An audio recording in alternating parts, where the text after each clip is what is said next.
With the long-awaited sequel to 2014's The Forest peering at us through the trees, you're likely wondering what's new in Sons of the Forest. So we got the developers from Endnight Games to share some juicy details about the upcoming survival horror. From complex AI systems to new dynamic building, here are 5 things that you need to know about Sons of the Forest.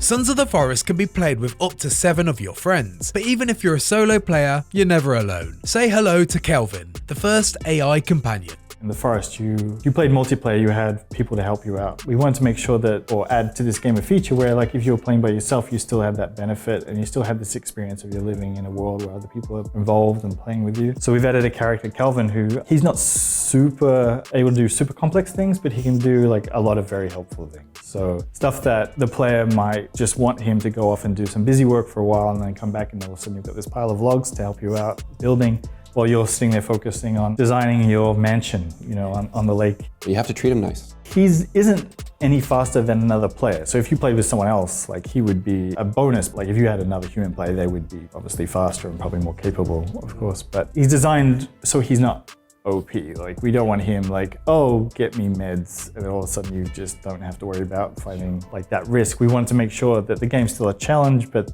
he can kind of help you get off the edge some of the things that you might not find as interesting, or maybe you just want to focus on something and have this other thing happening while you're doing that. Yeah, it's just nice to have a little companion around and sit by the fire with. He can be moral support too, right? He can carry around music while you're building. Like, honestly, that was the first use we used him for, at least not me personally, when we're doing a lot of building tests. Give him a radio and he'll follow you around and you're building away and he's just like happily holding the radio while you're building. So can be portable music player. Yeah. It appears that Kelvin is everything that you might want in a companion. But if you're really determined to have the ultimate solo survival experience, there's a cruel way to disable Kelvin. If you really want, you can shoot him. Yeah, he's gone. There's no respawning. But Kelvin isn't the only AI companion you can meet in Sons of the Forest, with others such as the 3-armed mutant Virginia appearing over time. So yeah, there's other characters in the world who aren't the typical enemy types, and they'll help you or maybe give you some information about the game or the story and help you lead you through the world of the forest, or Sons of the Forest.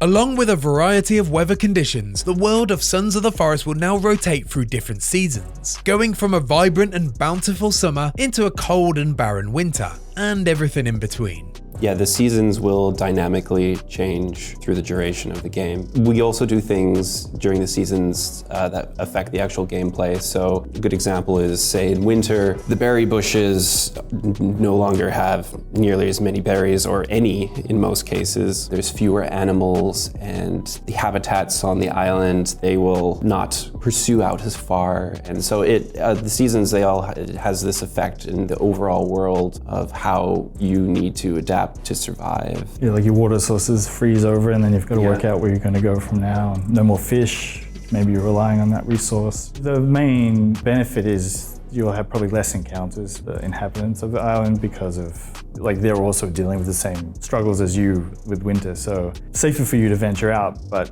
you will need to venture out further, maybe because you have to go get more stuff somewhere else. Hopefully it's a balance, and it's a good challenge that people experience. The duration of seasons will be customizable, and the developers at Endnight Games are still working on finding that sweet spot for the transitions. But what we do know is that it will take progressive steps, with the player slowly seeing the new seasons as they arrive, giving ample time to prepare.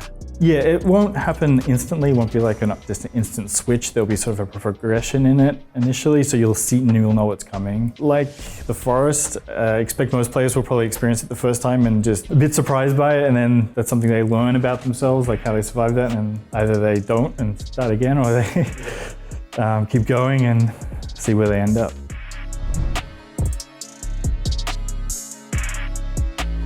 Fans of the Forest will remember the floating ghost builds of the first game, and the gamified experience of loading resources into this blue, translucent design as you build your predetermined object. In Sons of the Forest, Endnight Games, in a quest for immersion, have now ditched the training wheels, providing a realistic and impressive depiction of wilderness carpentry, offering freedom to build in any way that you choose. You're holding these logs because you're really strong. So, and you're actually placing them down. If you need, you split them with your axe, right? It's just, rather than just everything popping into place and... Yeah, or a magic ghost showing up and you throwing logs into space and it appears a mile over, it's like you're putting the log down on the ground in the spot it goes. You're building the thing, yeah.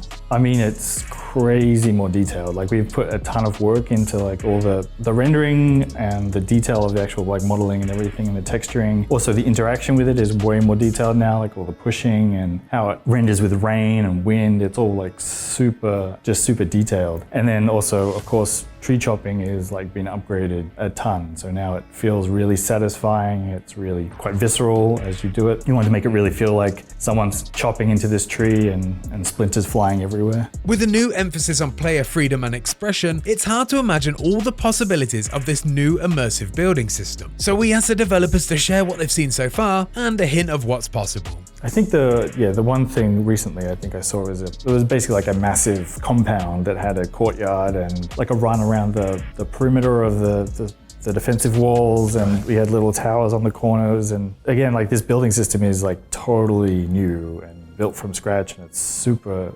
rewarding. Like, that it's not from something we created, it's something he created, like he can do whatever he wants, and it's like pretty amazing. As with any game with this kind of building freedom though, you'll never really see the full capabilities of the system until it's in the hands of the players and their imaginations. I mean, it's going to be nuts. Like, the first game, looking at some of the stuff they're able to build with that system is crazy. But then this one, we've sort of said, okay, how can we make that even more possible? So it's less, prefab structures. You actually you design the building you're building. So the way they're going to be able to bend it to create shapes is going to be quite impressive, I think. And I feel like that's going to be a massive amount of interest in the game, is just like, what can we build potentially with this system? The forest, with all its secret locations and cave networks, was a beast to explore. But Sons of the Forest not only promises more variety, but it's significantly larger. The island itself is about 4 times the size as the first game. A lot more forest to explore. And we've added a ton of variation too, like a lot of they're not quite biomes, but sort of environmental variation. So it's not all just the same tree in the same area or across the whole map. So you find areas that might be more of a glade, or you might have areas that are super dense, sort of more with underbrush or lots of tropical, almost fern type stuff. And then, we have the water sources that are fairly new in this game. I mean, the previous game had water sources, but they were pretty open and pretty flat and generic. But this one, we've sort of done a lot of work to make it feel like a real natural water source. The animals will hang around them, and there's rivers flowing into them, and just detailed up as much as we can. Like, numbers wise, the map is roughly 4 times the size. Surface area wise, I think it's a lot bigger just because of how much we're actually dedicating just to terrain in that. There's obviously the subterranean areas, which there's a lot more of. As far as like plants and trees and stuff, I don't know how much more variations we have, but we have a lot more variations. It's probably like 5 times as many tree types and plants and ferns and things. And again, they're all hyper detailed and quite interesting and vivid. Yeah, I mean, I definitely think that's a big thing with Sons of the Forest, is that because there's just so many assets, so many trees and vegetation now on this island, and the trees are so towering over you. If you're just standing on the island somewhere, it feels like you're in a forest, and you can look in one direction and be like, I wonder what's out of sight that way, and look the other way. It's overwhelming. It's awesome. I think the total number of just objects, sort of like trees and bushes in the previous game was roughly around 40,000, I think. In this one, it's about 2 million.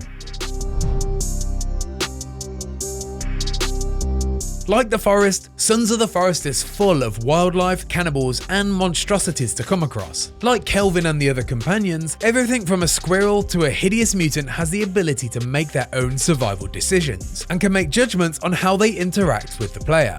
Entirely, we have a very like an advanced AI system we've basically built out to try to like create real living worlds. And one of the key mechanics of that is sort of an association or relationship that they can develop with you. They remember things, like things you've done, things you do, how you behave, how you interact with them, positive and negative. That interaction is actually sort of key to how you develop your relationship with them ultimately. It's hard to, it seems weird to put the word relationship, but it ends up being basically a relationship.